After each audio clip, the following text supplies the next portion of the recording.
charging double header. One day, we might not have to talk about charging at all, but today is not that day, and that's okay. This panel is all about electric vehicle charging hints, tips, and tricks. Now, here's the bad news. When you get an electric car for the first time, there are a million dumb mistakes that you can make and dumb things that you can get wrong. Here's the good news. We have made them for you, so you don't have to. Isn't that great? That's selfless of us. What we're going to be doing for the next 30 minutes is, as the title describes, we're going to be giving you a few less than obvious pieces of advice to streamline your charging experience. We might talk a little bit about how to drive your EV in the best way possible, some tips and tricks around owning and driving one. We may even get into the future, and what a future where 100% of people drive electric looks like as far as charging and driving an electric vehicle. And if you do have any specific questions, keep them in your head. I've got the cue, which I'll throw at you towards the end, and you will get a chance to ask it. But if we could just start by going down the line and introducing or reintroducing ourselves, as the case may be, Doug. Doug McNamee, I'm the CEO and founder of Jolt Charge. For those who don't know us, we're an on-street EV charging network operator here in Australia and New Zealand and a few other markets, and we offer free fast charging. My name's Ed Harvey. I'm the CEO of Ednix. We're just over there. For those of you that don't know us, we design and manufacture EV charging solutions in New Zealand. Our mission is to deliver the best home charging experience with the lightest impact on Earth. G'day, my name's Andy Grigg. I'm a product principal at AGL, specifically looking at EV charging products. Our mission is to decarbonise the way that Australians live and move. I'll pass it over to you. Thanks, Mike. My name is Nash. I'm a doctor and a YouTuber. Doctor is the full-time job, YouTubing is my hobby. But I've been an electric vehicle user since 2018, and I've made all the mistakes that we're going to discuss today to make your experience a little bit better. I'd just like to say, Nash, if you were a full-time YouTuber and part-time doctor, that would be concerning, so I'm glad it's that way around. It's a relief. If we can go back down the line as a sort of icebreaker, we'll start with Nash, and maybe we can each just share an interesting learning or sort of a less than obvious takeaway from our own experiences with living and driving an electric vehicle. Maybe it's a horror story, maybe it's something that you had to learn the hard way. Nash? Yeah, it is a horror story to start with. So I got my first car, it was a Tesla back then, in 2018, and it was a Friday evening. I did not charge my car the previous night, so my charger was not 100%. It was an absolutely blindingly cold day, a cold night, so to speak. And the family just decided to go for a meal about 100 kilometers away back to Sydney. So I live in Wollongong, which is about 100 kilometers from here. So they wanted to come to Sydney to have a meal. And we decided, yeah, we can do it. So my car was at 45% state of charge. And I said, yeah, let's do it. That's fine. The car will take care of us. And we came all the way here because it was a super, super cold day. We know that cold weather and batteries don't mix very well. So the charge was going down as we were having a meal. So when we finished having the meal, so we arrived here at about 22% state of charge. And when we put back our route back to Wollongong, to my home, the car said -4%. That was a shocker. My family was really, really concerned. I said, do not worry. I have Elon. Elon will have our back, so to speak. I was making a joke, of course. But then that is the information that we got from online and everything, and that I was sort of putting that to a test there at that day. I knew that if I reduced my speed, the state of charge won't go as fast. Unlike in an ICE vehicle, when you go slower, it consumes more energy. In a battery vehicle or in an electric vehicle, it is a little bit better. And the battery management system from Tesla was super awesome. That halfway, when we're halfway near Wollongong, it said, Nash, all you have to do is drop down your speed to 70 kilometers an hour. You'll reach home at 4%. I reached home at 5%. So that is the story I wanted to share. I'm quite enjoying the image of Elon Musk somewhere halfway around the world just pressing a big button that says, Nash gets home today. I will see to it. That would be nice, wouldn't it? We've touched on an early tip here, not necessarily about charging an EV, but driving one. The massive impact that a slight reduction of speed can make on your predicted range. That's something we'll touch on a little bit more later. Andy, nice buzz cut, first of all. Yep, I might go the other way rather than a horror story. I'll tell a positive one. And it's actually related to this show, but last year's version at Fully Charged. I was on the AGL stand there, and we had the Model Y that we have here. That's actually based in Melbourne, where most of our team is based.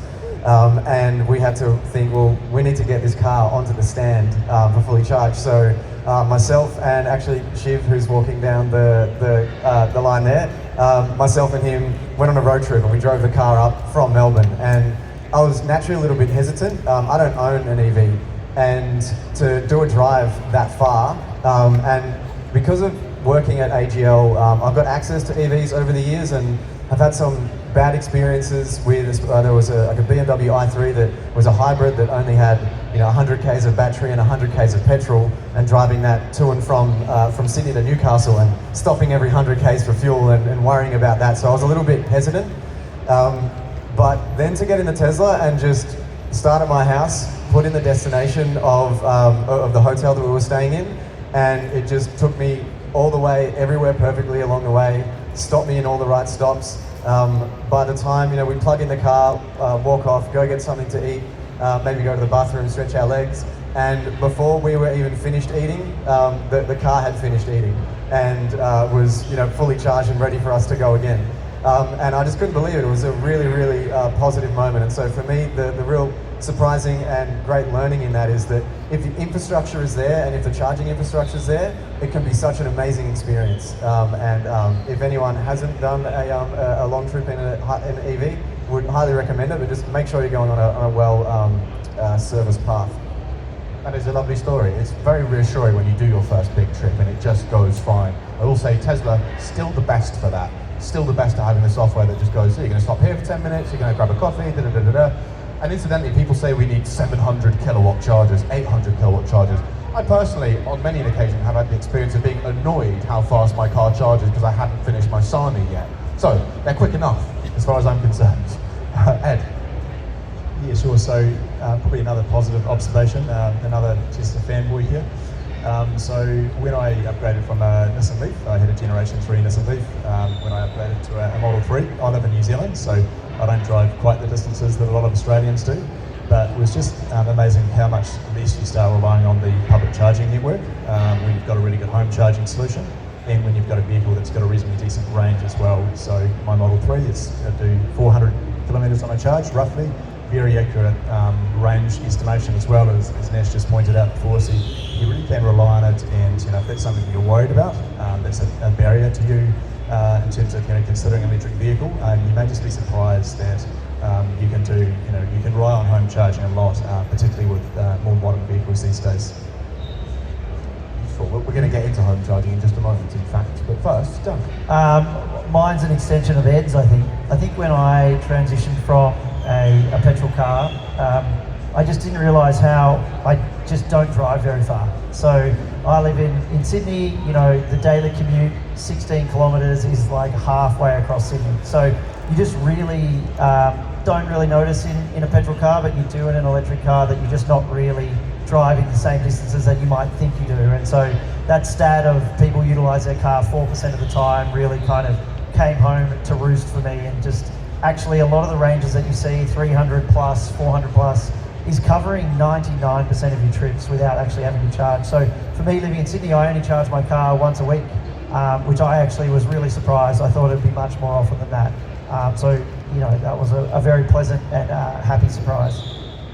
There's another key point in there as well about how actually you're likely to charge a lot less often than you think you do. People think that only an EV means plugging in every night, but really not the case. We'll get to that. I'd like to start this tips and tricks session by talking about charging at home then. Let's start with the ideal scenario, those of us who have a driveway at home and therefore can have our very own charger.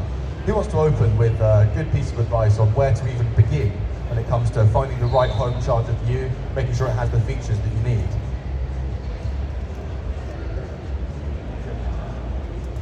Sure thing, I'll go first. I think the most important thing to understand is that there's no one charger that's right for every single home. And you do need to have a little bit of an understanding about your home situation. Start thinking about things like, do I want to charge off my solar panels? What's the maximum capacity of my house as well? Like, do I need load balancing? We can get into the details of that if we want to. also want to think about, do I need a smart charger, or do I have a time of use tariff that I want to try to schedule my charging on? There's a whole range of things, and I guess what I'm trying to say is that you don't always need to go for the most expensive, smartest charger. For some people who have a basic home charging situation, it's totally fine to just get a basic charger. And some people even get away with just plugging into the wall outlet if they're not driving very far, very often.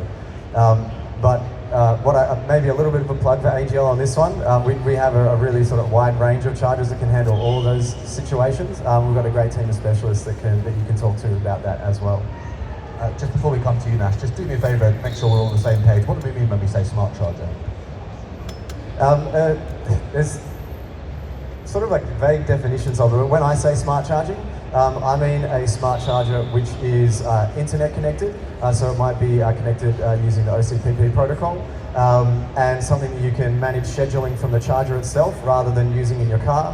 It can also be aware of your solar panels, so something that can be aware of how much power your house is using and how much solar you're generating and only charging off that.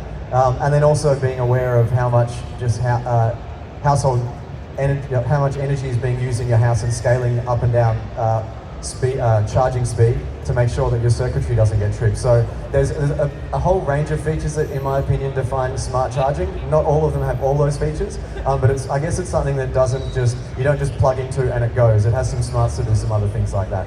Thank you, that's perfectly put, Andy. And as you say, you may absolutely be fine with one that's plugged in and makes charging happen, but those features are available on some of the slightly fancier chargers which you may or may not need, depending on your situation. Nash? Right, so people seem to have a mental image, because I am in the social media all the time, and people make comments saying that you have to keep holding onto the charger, stuff like that. Yeah, we make a standing joke, yeah, we have to stand on 1 foot for 5 minutes and 1 foot there 5 more minutes, and we keep holding the charger plug. But then, jokes apart, when we come home, when I come home, I plug in my car, and I go inside, I plug in my watch, my phone, and my iPad, and I go to sleep. And the charging happens straight away. And what I plug into depends on what my next day's driving is going to be. In most instances, if I'm not really thinking of it too much, I just plug my wall charger, which is a high power wall charger. I do have a Tesla wall charger because I have Teslas. But any other wall charger is fine too, and they'll be more than enough to charge the car and be ready in the morning when you wake up, so you don't have to worry about that. And I go with a time of day tariff as well, and that really helps when you have an electric car plan with your vendor, and then they have something for you which gives you a much better rate for you. Sometimes it is as low as 8 cents a kilowatt hour between one time to one time. In my case, it's 8 cents a kilowatt hour between 12 a.m. to 6 a.m. I also have a free 2-hour charging in the morning as well if I want to charge. I do have solar and a battery, but having said that, I just use the solar energy from the battery for my house, and basically I'm going to the grid only to charge my car, and even then I'll barely be putting in about 20-30 kilometers worth of charge in a night. That's my day drive. During the weekends, I usually come to Sydney or do short trips around Wollongong. That's when I have to charge a little bit more.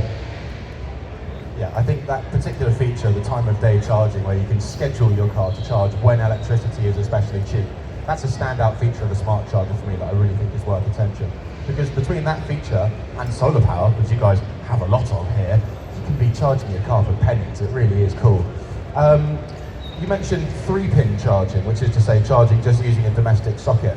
Where do we stand on that, generally speaking? How strongly do we recommend doing or maybe not doing it? Yeah, so 3-pin charging, and glad to kind of address that, because it's probably not clear for a lot of people what the difference is between the different types of chargers. Now, pretty much all vehicles come with a 3-pin charger when you buy them, so this is just plugs into your standard household outlet, supplied by about 10 amps, but you're limited to about typically 8 to 10 kilometres of range per hour. So if you've got a reasonably short commute, that might be absolutely fine for what you need. But if you're using an electric vehicle as your primary vehicle, then typically you're going to be wanting something a little bit faster than that. So dedicated chargers that are sort of have a fixed line back to your distribution board will typically charge at a minimum of about 4 times faster, so sort of 40 to 50 kilometres of range per hour, and that's 32 amps. So for a single phase home in Australia, that's roughly kind of half of your home's capacity. And yeah, for most commutes, 40 to 50k range is easily enough for what people need. So at EVNEX we only manufacture the dedicated sort of wall-mounted chargers because we think in the future, particularly as vehicles get larger, battery packs get bigger, 3-pin charging is probably going to be suitable for a smaller and smaller number of people, particularly when they may not have a second combustion engine vehicle. So thinking about a higher speed fixed chargers is something that we think people should pretty carefully consider. Slightly run the risk of blowing a fuse in your house from time to time as well. Or maybe not here. That's the thing that happens quite a bit in the UK. Yeah, so we only make smart chargers as well, and we do think that for a slight premium, it's certainly worth investing in a smart charger because, as you've alluded to, Jack, smart chargers come with things like home overload protection. So all of our chargers are installed with a sensor at your switchboard that looks at your total home power consumption. And if you're at risk of overloading your home supply because you've got an induction cooktop or a pool heater or something like that, it'll automatically ramp your charger down to avoid any risk of blowing your breaker. Okay, that's pretty comprehensive. I think we'll move on to charging not at home next. We did just do a panel before this one about charging without a driveway.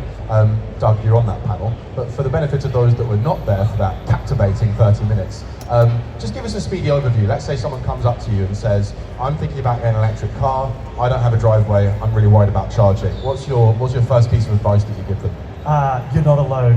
No, I think there's a lot more public charging than people realise. So Jolt, for example, we build charging on street in partnerships with government. So, in your local community, out the front of your local beach, your favourite park, they'll be charging there. And this is charging that can be universally used. So first and foremost, every car can charge on every charger. And also you can charge for the same price as charging at home. So Jolt offers 7 kilowatt hours for free. So the first 7 kilowatts is just like 45 kilometres of range is free, after which you can pay a little bit more if you need to keep charging. But typically, it's the same price as charging at home.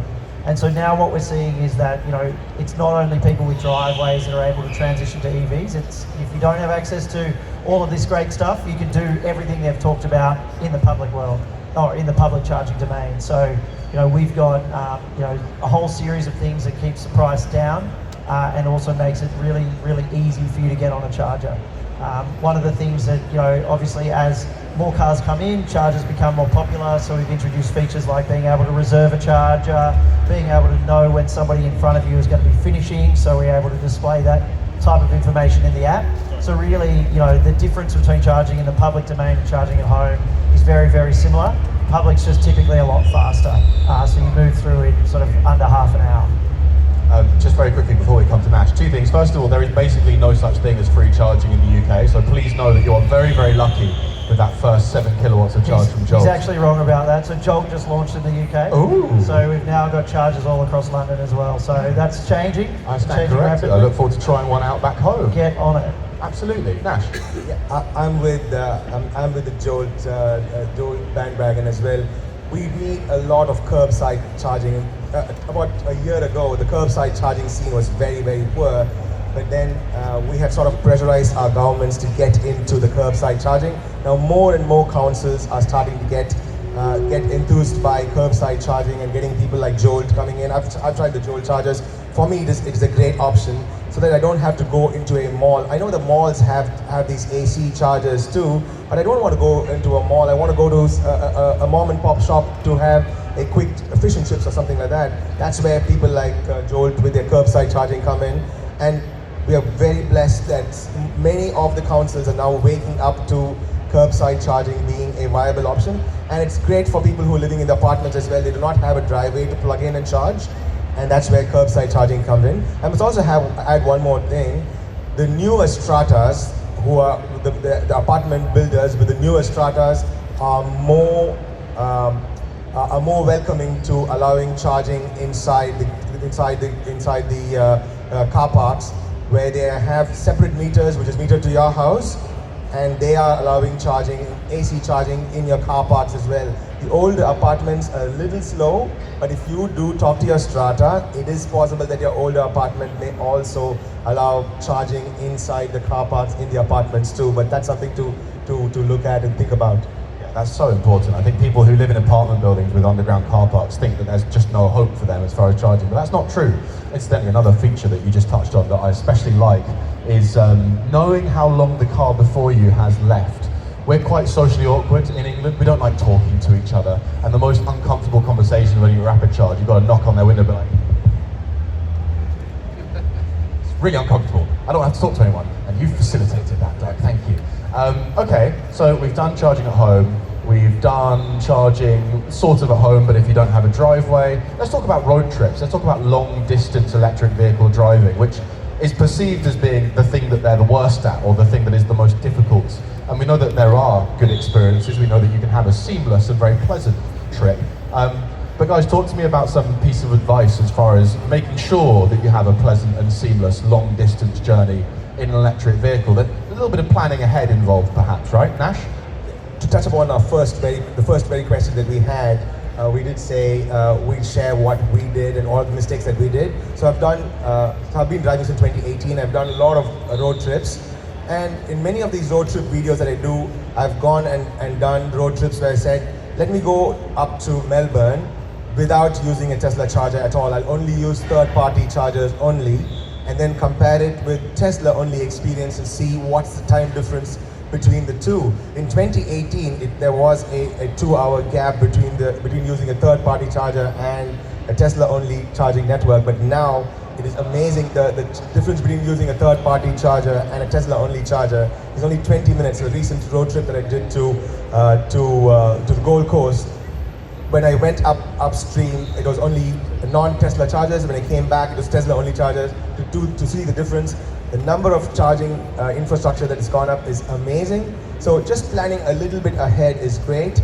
And we're also trying to influence vendors to incorporate third-party chargers into the sat-nav so that you don't have to worry about preconditioning your battery or knowing if the charger is full. Particularly during the holiday season, there's always a bit of contention. Last year there were a lot of online complaints, but this year, the past holiday season that went past, we had nearly half the number of complaints. It's mostly the people who are trying to kick up a storm, trying to complain about charging infrastructure and waiting times. The waiting times have dwindled down a fair bit, and it is so good. So just getting the vendors to add the chargers into the sat nav of our cars is a huge first step, in my opinion. I totally agree. I want to think about it as little as possible, really. And I think no one's quite caught up with Tesla in that one regard of just taking all the brain work out of it and doing it for you. It's pretty good in my Polestar, but not quite as good as in the Teslas. That's a really encouraging thing, by the way, that you conducted that experiment of trying with the Tesla chargers and without. Must be nice to be a Tesla owner and be like, charging's too easy. Let's see what we can do to make it more difficult for me. But I absolutely agree with you. I mean, I have the same experience in the UK now, where I'll go to the same service station that I've been to a million times, and you go, oh, it's a massive bank of new chargers just sprung up out of nowhere.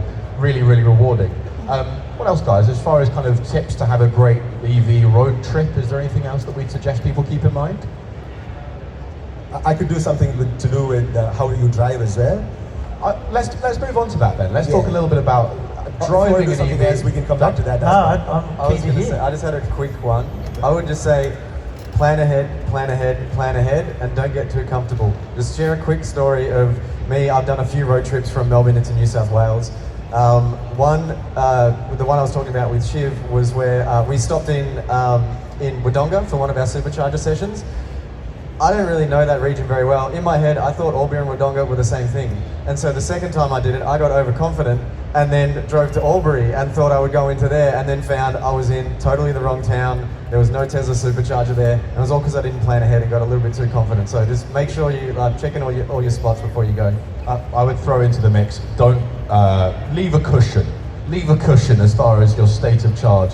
Don't go for the charger that you're going to arrive at with 2%, because if it's not working, you're in trouble. I like to kind of leave a good 15-20% chunk. And what that means is if I arrive at the charger and it's busy, I can just go, nah, I can't be bothered to wait, go to the next one. And then something we touched on earlier on in this panel was how you can drive in such a way to maximize your range. I think that's worth touching on as well, because actually, if you're looking like you're going to just about get there with 1 or 2% left. There are some things you can do, Nash, to increase the chances of getting there with a good chunk of battery remaining, isn't there? Absolutely. We can sort of go slower. That's the first thing. Most of the cars do give you a sort of a tip saying that if you go at this speed for the next 20 kilometers or so, you should reach comfortably to the next charging point. That's one. Two, you can always take a downdraft. You can actually go behind a road train or a massive truck, and you can just use they're gonna cut through the wind, and you have a lot less resistance. You're not cutting through the wind as much. Just go behind a long vehicle or a large vehicle. Find the biggest Linfox and just go behind them for 10 kilometers. You're going to increase your range automatically because they're cutting through the sheer wind, and particularly if it's the wind against you, they're going to cut through the wind. Just go behind them for about 5-10 kilometers, coast behind them, and you'll be fine. I've done that many a time. When we go to a charger, you find that charger is not working, but that is before. In 2018, this is the trip I used to use. I just go behind a Linfox road train, and it really works best. Of course, you can always turn down your air conditioner HVAC system or something like that. If all goes south and you're really in a bad spot, look for a showground somewhere. They have a charger there. Just contact the council. They're more than happy to help you. I've done that many a times. Or knock on the door and they'll let you charge it. They say, mate, I'm gone bellies up. I'll pay you for your amperage. My car actually shows how many amps I'm drawing. I'll pay you a fair deal. Let me charge for 10 to 20 minutes till I get to the next charger. I've gone completely gone. That is I've done that too, shamelessly. I'd just like to make very clear, we're talking about Plan Z solutions here. Don't show up on some farm in the bush and go, Jack said it would be fine if you let me plug in. With the road train, what you could do to really save range, just hitch a tow cable onto the back of it, pop it in neutral. Bob's your uncle. Even better. There are, yeah, so my colleague Imogen was once an aerodynamicist for Jaguar Land Rover, and I think I'm going to get this number wrong and she's going to get annoyed, but I'm pretty sure that when you double your speed, you quadruple air resistance. So when you're driving at 60 kilometers per hour, it's like driving through water. When you're doing 80, it's like driving through custard. It's that much harder for the car to push through the air. So just shaving 10, 15 Ks off your speed actually makes a really profound difference to how far you're going to get. With that being said, Ed, we were just talking about this off stage. You don't have to drive like that all the time. I think there's a perception that EV drivers go everywhere going, turn the AC off, shut your windows, that's an extra kilometre of range gone. Most of the time, I'm not even thinking about that stuff, and I don't want to think about that stuff because it's unnecessarily stressful. So is it worth just pointing out, these things are at your disposal if when you need them, but most of the time, driving an EV, you're not even thinking about range.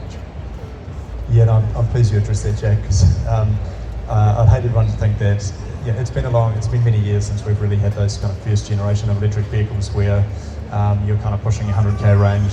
Electric vehicles have come a long way since then, and Nash sounds like one of those people who kind of pushes the limits and has been doing so for a few years. Sick adrenaline junkie. Likes trying it out. But for many of the rest of us, particularly if you've got a modern electric vehicle with a decent range and you do it at planning, like Andy said, that should absolutely not be necessary most of the time. I certainly don't drive particularly cautiously myself. So, yeah. Thank you for clarifying that. There are some cars, there's an Ioniq 6 over on the Hyundai stand, and that car, it shows you your efficiency at all times, and you've got paddles to adjust your regen braking. And it kind of makes it into a game. If you're going downhill, you try and just brake using the paddles, and then you're being efficient, and it's fun, but that's a separate issue. Anyway, we're sort of out of time, but I'm feeling generous, so we can have one question from the audience if someone has a good question. That hand went straight up, sir. Here we go, catch that. Beautiful. Speak into it? Okay. Yes, please. Yeah, my name is Hugh Sykes. I've had an EV since for 3 years now. One thing you did miss out is when you're going a long trip, for goodness sake, take accounts with the main charging providers. One day I was in Victorian country town, coastal town, Lakes Entrance, and there was an EV driver trying to get a charge off the charger, and he went into a panic attack. He had no accounts with any of the EV service providers, so I actually gave him a charge. So if you're going on a long drive, make sure you know the charges along your route. So there's ChargeFox, there's EV, Tesla and NRMA, they're the main ones. and Jolt, of course, and make sure you've got accounts. Make sure you've got accounts with each one of those providers, so that when you get there, it's easy. You get a seamless charging experience. Yeah, that's a really, really great point. I mean, I dream of a future where you can just tap your card on all kinds of chargers, or better still, a future where we all get the Tesla experience, where you can just plug in everywhere, the chargers talk to each other, and you get billed at the end of the month. I truly believe that we're going to arrive at something like that down the line, but for this moment in time, definitely worth that other little bit of research and preparation, isn't it? Making sure that you actually have what you need to have a really straightforward charging experience. Yeah, 100%. And the other thing that I just add to that is you can see in the apps if they're offline. So don't be hurtling down for 2% and you know that there's a charger that's got planned maintenance or something like that. Look ahead and make sure that you can actually see a real-time status of that charger. There we go, bonus tip. Thank you, sir. We've got to end there, I'm afraid. Can we have a big round of applause for our panellists? Thank you so much for joining us. If you had a question that you didn't get to ask, feel free to come have a chat with us stage side. Otherwise, have a wonderful rest of your day. Thank you.